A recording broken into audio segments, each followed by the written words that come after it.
Finally ইউএফসির one of the greatest fighter বলা হয় অ্যালেক্স পারেরাকে। সে যখন এখন লাইট হেভিওয়েট ডিভিশন ছেড়ে হেভিওয়েট ডিভিশনে মুভ করেছে, তখন সে লাইট হেভিওয়েট বেল্টটাকে ভ্যাকেট করে দিয়েছে। তো লাইট হেভিওয়েট বেল্টটাকে ভ্যাকেট করার পর ইউএফসিতে একটা প্ল্যান করা হলো যে এবার লাইট হেভিওয়েট চ্যাম্পিয়নশিপ কে হবে তাই নিয়ে একটা ইভেন্ট করার কথা বলা হয়, এবং সেই ইভেন্ট থেকেই শুরু হয় ইউএফসি 327-এর story line. UFC light heavyweight ডিভিশনের টপ কন্টেন্ডার এবং ফাইটারদের মধ্যে হবে লাইট হেভিওয়েট ডিভিশনের ফাইটটা। এছাড়াও এখানে দুটি আনডিফিটেড ফাইটার রয়েছে, এবং শুধুমাত্র তাই নয়, এমন একটা খেলোয়াড়ও আছে যে বেলাটোরের মতো একটা বড় অর্গানাইজেশনে গিয়ে ডবল চ্যাম্পিয়নও ছিল, এবং সে 3 বার ফেদারওয়েটের চ্যাম্পিয়নশিপের বেল্টও জিতেছিল, এবং সেটাকে সাকসেসফুলি 9 বার সাকসেসফুলি ডিফেন্ডও করেছিল। এমন খেলোয়াড়ও রাখা হয়েছে এই ইউএফসি 327 ইভেন্টটাতে। এবার শুরু করা যাক ফাইটগুলি কার সাথে কার কার হবে। তো আপনি ইউএফসি 327-এর সবার ফার্স্ট ইভেন্ট যেটা শুরু করবেন, সেই ইভেন্টটা হচ্ছে,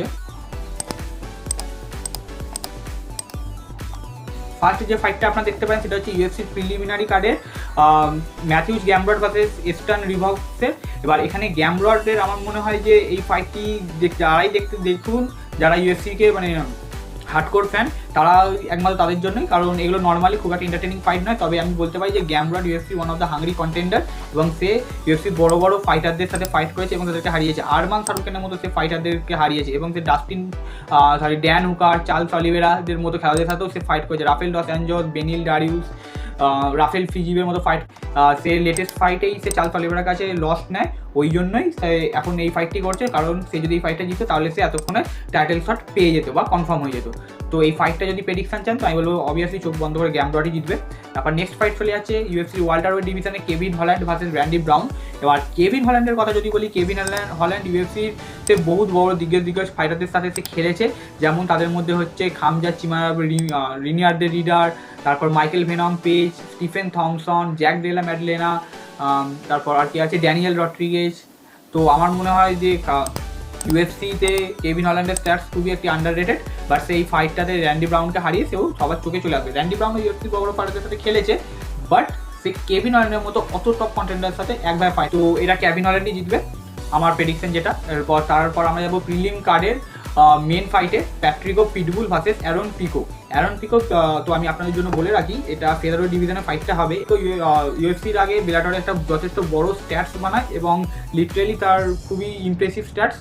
বাট সে যখন বেলাটর ছেড়ে ইউএফসিতে জয়েন করে, তখন তার ফাইট হয় ইউএফসির one of the top contender Lerone মুরফির সাথে, এবং সে ফার্স্ট রাউন্ডেই নক আউট হয়ে যায় লেরন মুরফির কাছে। বাট ইউএফসি তাই জন্য তাকে এই ফাইটটা দেয়, এবং তার অপোনেন্টও সোজা নয়, কারণ তার এগেনস্টে যে আছে সে হচ্ছে প্যাট্রিকো পিটবুল, এমন একটা ফাইটার যে বেলাটরের মতো অর্গানাইজেশনে ডবল ডিভিশনের চ্যাম্পিয়ন হয়েছে, 3 বার ফেদারওয়েট টাইটেলটাকে অ্যাচিভ করেছে, এবং সেটাকে সাকসেসফুলি 9 বার ডিফেন্ড করেছে। আপনারা ভাবতেও পারছেন না যে এই খেলোয়াড়টা ইউএফসি ছাড়াও ইউএফসির আগেই লিটারেলি একটা বিশাল বড় নাম এই এমএমএ ফাইটিং বা এই এমএমএ গেমেতে। ইউএফসিতে আমরা সাধারণভাবে সেই খেলোয়াড়দেরকে বলে থাকি যারা টপ খেলোয়াড়রাই কমপ্লিট করে থাকে, কিন্তু এইকেই একমাত্র বলা হয় যে ইউএফসিতে আসার আগেই সে বিশাল রকমের একটা নাম খ্যাতি পেয়ে গিয়েছিল, এবং সেটা ডিজার্ভও করতো। সে চ্যান্ডলারের মতো ফাইটারকে হারিয়েছে তারপর ফার্স্ট রাউন্ডে ইউএফসিতে আসার আগে। তো আপনারা বুঝতেই পারছেন। তো এইটা যদি আপনারা আমার কাছ থেকে প্রেডিকশন চান তো আমি বলবো ইয়েস, প্যাট্রিকো প্যাটবুলই জিতবে। বাট obviously অ্যারন পিকো মাত্র 29 years old, and other side Patricio Pitbull is 38 years old, but আমি পিটবুলের সাথেই যাবো। তারপর আমরা ঢুকবো এবার ইউএফসি 327-এর মেন কার্ডে। এখানে একটা দুর্ভাগ্যবশত একটা বাজে নিউজ, এটা হচ্ছে ইউএফসি ফ্লাইওয়েটে যে কোমেন ইভেন্টটা হওয়ার কথা ছিল সেইটা ক্যান্সেল হয়ে গেছে। সেটা হওয়ার কথা ছিল ফ্লাইওয়েট টাইটেলের জন্য এশিয়ার ফার্স্ট ইউএফসি চ্যাম্পিয়ন জোশুয়া ভ্যানের সাথে টাসুটুরো টাইয়ারার। যে জিততো সে হতো ইউএফসির নিউ ফ্লাইওয়েট চ্যাম্পিয়ন, বা স্টিল ফ্লাইওয়েট চ্যাম্পিয়ন থাকতে পারতো জোশুয়া ভ্যান। তবে এই ফাইটটি ক্যান্সেল হয়েছে, তো দুঃখের ব্যাপার নয়, কারণ এটা ইউএফসি 328 হবে। তারপর আমরা নেক্সট এগোবো ইউএফসি নিচের দিকে শুরু করে আমরা ফার্স্ট পেয়ে যাবো ইউএফসি ফেদারওয়েট ডিভিশনে Cub Swanson versus Nate Landwehr. তো এই ফাইটটা আমি গ্রাউন্ড প্রেডিক্ট করবো না, কারণ এরা দুজনই ইউএফসির পক্ষে সেরকম একটা বড় মাপের বা দিগ্গজ খেলোয়াড় নয়। তারপর আমরা যাবো ইউএফসির থেকে তার পরের ইভেন্টটাতে, যেটাই হবে ইউএফসি লাইট হেভিওয়েট ডিভিশনের ডমিনিক রেস ভার্সেস জনি ওয়াকারের। তো আমি ডমিনিক রেসের ব্যাপারে একটা ছোট্ট কথা বলে রাখি, যারা ইউএফসিকে প্রথম থেকে বা অনেক আগে থেকে ফলো করছে তারা জানবেন UFC greatest of all time বলা হয় জনি জোন্সকে বা জন জোন্সকে। বাট এই খেলোয়াড়টার স্ট্যাটসে একটা লস তো আছে, কিন্তু সেটা ডিসকোয়ালিফিকেশানে, কিন্তু সেই রুলসটাও এখন ইউএফসিতে উঠে গেছে, মানে 28 এলবো নিয়ম করলে সেটা ডিসকোয়ালিফাই হবে, এই রুলসটা উঠে গেছে, তাই ওইটাও লস নয়। কিন্তু যারা ডিপলি জানে তারা জানে যে ডমিনিক রেস ইউএফসিতে জন জোন্সকে অলমোস্ট হারিয়ে ফেলেছে, বা অনেকে মানে সে হারিয়ে দিয়েছে, বাট রেফারি এবং বোর্ডের বা সেখানে জজরা বসে সেটা তার সাথে তারা রবরি করেছে এবং তাই জন্য সে জিততে পারেনি, জন জোন্সকে জেতানো হয়েছে। যাই হোক, ডমিনিক রেস ফাইট করতে চলেছে এখনকার দিনে ওয়ান একটা হাংরি কন্টেন্ডার জনি ওয়াকারের সাথে। জনি ওয়াকার লিটারেলি একটা বিশাল হাইট অ্যাডভান্টেজ ফাইটার, এই হেভিওয়েট ডিভিশনে আচ্ছা টপ ফাইটারদের সাথে ফাইট করে নেবে, এত লম্বা, এবং সেই রিসেন্ট ফাইটে চায়নার একটা বড় ফাইটারকে হারিয়ে সে যথেষ্ট বেশি এখন সবার চোখে উঠেছে। তবে আমার কাছে যদি জিজ্ঞাসা করেন যে এই ফাইটটা কে জিতবে, তো আমি বলে রাখি আমি যাব ডমিনিক রেস সাথে, কারণ ডমিনিক রেস হয়তো রিসেন্টলি সে কার্লাস উলবার্গের সাথে নক আউট হয়ে গেছে, কিন্তু ডমিনিক রেস একটা ভাই ফিলিং, আর ডমিনিক রেস তার আগে 3টে উইনিং স্ট্রিকেও ছিল, তো হয়তো সেই জনি ওয়াকারকে হারিয়ে আবার ইউএফসি লাইট ওয়েট হেভিওয়েট ডিভিশনে নিজের র্যাঙ্কিংটাকে ঠিকভাবে রাখতে পারবে। তারপর আমরা যাবো UFC heavyweight division. UFC heavyweight ডিভিশনে কিউটিস ব্লেডসের সাথে জস হুকিটের ফাইট হবে।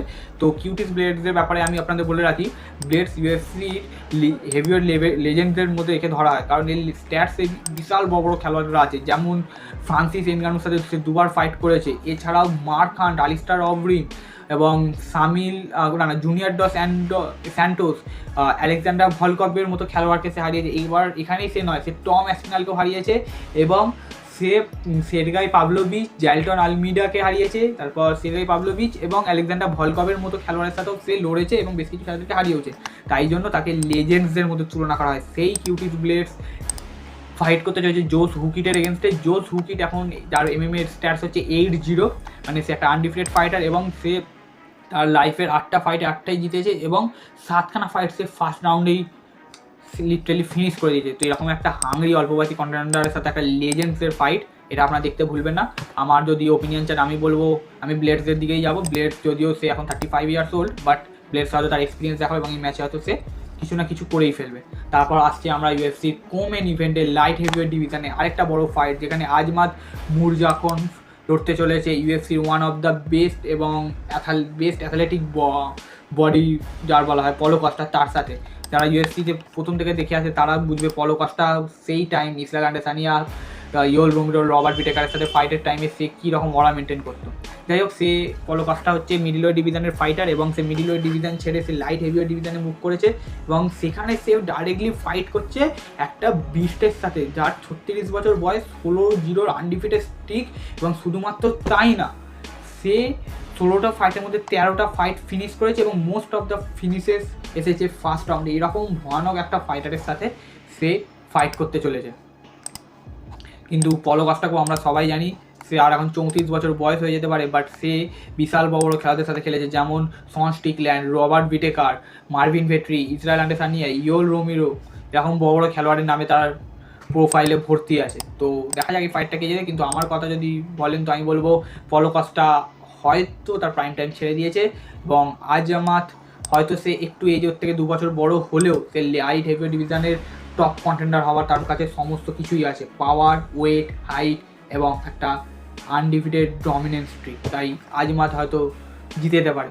তারপর আমরা যাবো ইউএফসি 327-এর মেন কার্ডের মেন ইভেন্টে, যেটাতে অ্যালেক্স পারেরা হেভিওয়েট ডিভিশনে মুভ করার পর তার ব্যাকের টাইটেলটাকে নিয়ে হওয়া সেই ফাইটটার জন্য ফ্যান্সরা সবথেকে বেশি এক্সাইটেড হয়ে থাকা জিরি পোভাস্কার জন্য, কারণ সে 32টা ফাইট করে 32টা ফাইট জিতেছে, এবং যার মধ্যে 31টা ফাইট সে অলরেডি ফিনিশ করে দিয়েছে। কিন্তু তার এগেনস্টে রয়েছে একটা হাংরি কন্টেন্ডার কার্লোস উলবার্গ, যে কিনা লিটারালি 1 পাঞ্চ নকআউট পাওয়ার রাখে, তাহলে বুঝতেই পারছেন। বাট জিরি পোভাস্কার একটা স্ট্যাটস আছে যেখানে 10 বছরে তাকে একটা খেলোয়াড় ছাড়া কোনো খেলোয়াড় থেকে হারাতে পারেনি, লিটারালি কোনো খেলোয়াড় না, এবং সে তার কত 14 বছরের ইতিহাসে শুধুমাত্র একটা খেলাই সে ফিনিশ করতে পারেনি, বাকি প্রতিটা খেলোয়াড়ে অপোনেন্টরা তার কাছে টিকতেই পারে না।